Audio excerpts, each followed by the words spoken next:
बिस्मिल्लाहिर्रहमानिर्रहीम। Welcome to विलिदशा tech YouTube channel. आज का जो मेरा टॉपिक है यूएसए वीज़ा के रिलेटेड है कि why USA visa has been refuse in May 2026 से मई के अंदर जो यूएसए के वीज़ा रिफ्यूज़ होंगे ये ऑलरेडी हुए हैं फर्स्ट वीक ऑफ मई। उनकी रीज़न क्या है, उसकी क्या रीज़न थी, F1 का वीज़ा क्यों रिफ्यूज़ हुआ है, F2 वालों के वीज़ा क्यों रिफ्यूज़ हुआ है, B1 B2 वालों के वीज़ा रिफ्यूज़ क्यों हुआ है, B1 के लिए सिंपल जिन्होंने B1 बिज़नेस वीज़ा या टूरिज़म वीज़ा सिंपल उन्होंने अप्लाई किया उनके वीज़ा जो है क्यों रिफ्यूज़ हुए। इस वीडियो के अंदर जो आप लोगों को सब कुछ जो है मैं प्रॉपर्ली आप लोगों को एक्सप्लेन करूँगा कैसे जो है आप लोगों ने B1 B2 का वीज़ा हासिल करना है, कैसे जो है F1 का वीज़ा हासिल करना है एंड F2 का वीज़ा हासिल करना है। चैनल को जो है लाजमी सब्सक्राइब कर लें ताकि डेली बेसिस के ऊपर आप लोगों को यूएसए एंड अदर कंट्रीज़ की जो है लेटेस्ट अपडेट आप लोगों से शेयर करता रहूँ।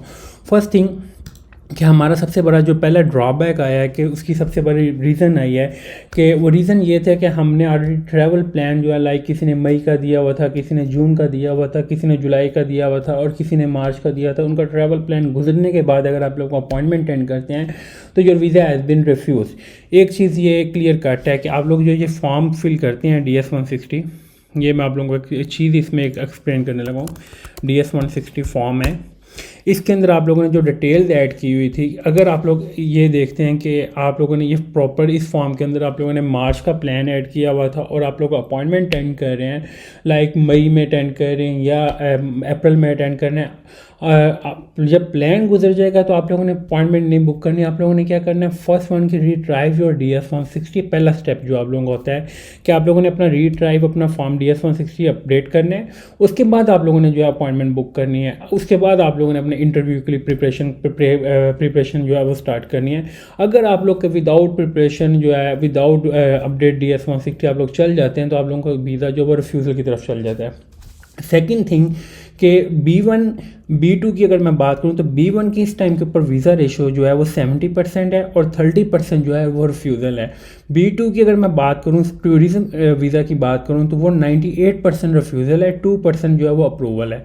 B2 की मैं बात करूं ग्रुप टूबर की अगर मैं बात करूं तो 95 to 97% जो है वो अप्रूवल है और 3% जो है वो रिफ्यूज़ल है। F1 की मैं बात करूं तो F1 की जो है 90% रिफ्यूज़ल है और 10% जो है वो अप्रूवल है F1 की। और F2 की अगर मैं बात करूं तो 95% जो है वो रिफ्यूज़ल है और 5% जो है वो अप्रूवल है। अब हम लोगों ने जो है वो कैसे 5% में आना है या 95% में आना है, वो कैसे हम लोगों ने आना है। If you will follow rules and regulation, if अगर आप लोग यूएस के रूल्स एंड रेगुलेशन फॉलो करते हैं तो you will get 100% US visa without any document.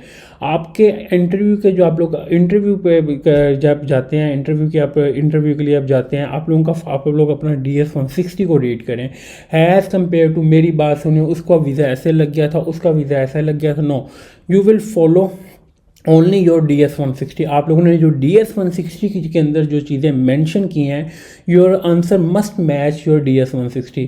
क्या आप लोगों ने जो DS-160 आप लोगों ने प्रॉपर्ली मेंशन करना है, अपने लोगों ने अपना स्पेसिफिक प्लान मेंशन करना है, आप लोगों ने अपनी स्कूलिंग मेंशन करनी है, आप लोगों ने अपनी जॉब डिटेल मेंशन करनी है, आप लोगों ने अगर आपकी ट्रैवल हिस्ट्री है आप लोगों ने वो मेंशन करनी है।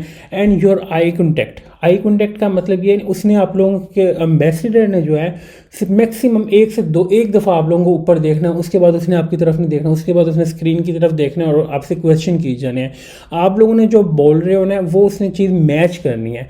अगर आप लोग DS-160 अपना प्रॉपरली जो है वो प्रोफेशनल वे में आप लोगों ने फिल नहीं किया होगा, मोस्टली इस टाइम के ऊपर रिफ्यूज़ल उन लोगों की हो रही है जो भी ये बात कहते हो ये कोई फॉर्म है, DS-160 तो बड़ा सिंपल सा फॉर्म है, और आफ्टर इंटरव्यू वो सारे डिप्रेशन में चल जाते हैं कि ये क्या हो गया, उनको पता ही नहीं होता हमारा वीज़ा क्या क्यों रिफ्यूज़ हो गया। उसकी रीज़न क्या होती है रिफ्यूज़ल की, उसकी रीज़न ये होती है कि you will not properly mention all things in DS-160 कि आपने वो सारी चीज़ें जो DS-160 के अंदर मेंशन नहीं की, आप लोग कहते हैं कि सर आपने मेंशन की। काफ़ी एक चीज़ होती है जो आप लोगों ने प्रोफेशनल वे में आपने डॉक्यूमेंट एनालिसिस की बेस के ऊपर आप लोगों ने चीज़ें मेंशन करनी होती हैं। Without analysis you will not fill DS-160। ये नहीं होता कि जो डॉक्यूमेंट है उसकी बेस के ऊपर आप लोग DS-160 सीधा फिल कर दें and you will expect we will get US visa. No, it is not possible. Document analysis करना, उसके बाद एनालिसिस के बेस के ऊपर आप लोगों ने अपना फॉर्म फिल करना है।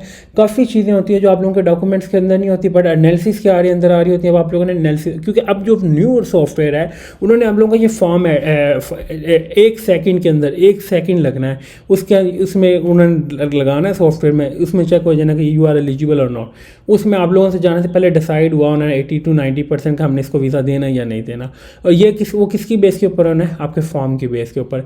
F1 वाले जो है उन जिनकी रिफ्यूज़ल आ रही है मई के अंदर, उनके why you will select this course, why you will select this university, ये आप लोगों को आंसर होने चाहिए। Why, who is sponsor, sponsor आप लोगों का जो होगा, या आप सेल्फ स्पॉन्सर नहीं बन सकते जो बैचलर के लिए जा रहे हैं या जो मास्टर के लिए जा रहे हैं। एंड स्पॉन्सर आपका ब्लड रिलेशन होगा, ना कि आंटी अंकल मामू खाला, ये चीज़ें नहीं होंगी।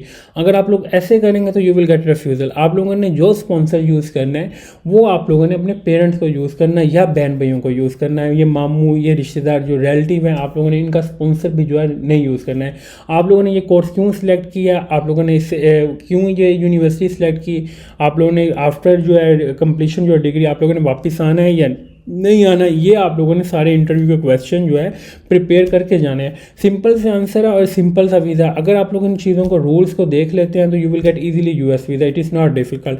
बट अगर आप लोग रूल्स को नहीं देखते, क्योंकि रूल्स जो है हर 10 से 15 दिन बाद वेरी कर रहे हैं, हर 7 डेज़ के बाद वेरी कर रहे हैं, हर 7 दिन के बाद जो चेंज हो रहे हैं, उसमें आप लोगों का भी फॉल्ट ही है। आप लोगों ने इस चीज़ को जो अपडेट रखना अपने आप को, देन जो है आप लोग यूएस का वीज़ा जो है इस टाइम के ऊपर हासिल कर सकते हैं, otherwise not. Thank you for watching leadership take YouTube channel को सब्सक्राइब लाजमी करें ताकि डेली बेसिस के ऊपर यूएस एंड अदर कंट्रीज़ की जो लेटेस्ट अपडेट आप लोगों को चैनल से मिलती रहे। थैंक यू फॉर वॉचिंग, अल्लाह हाफिज़।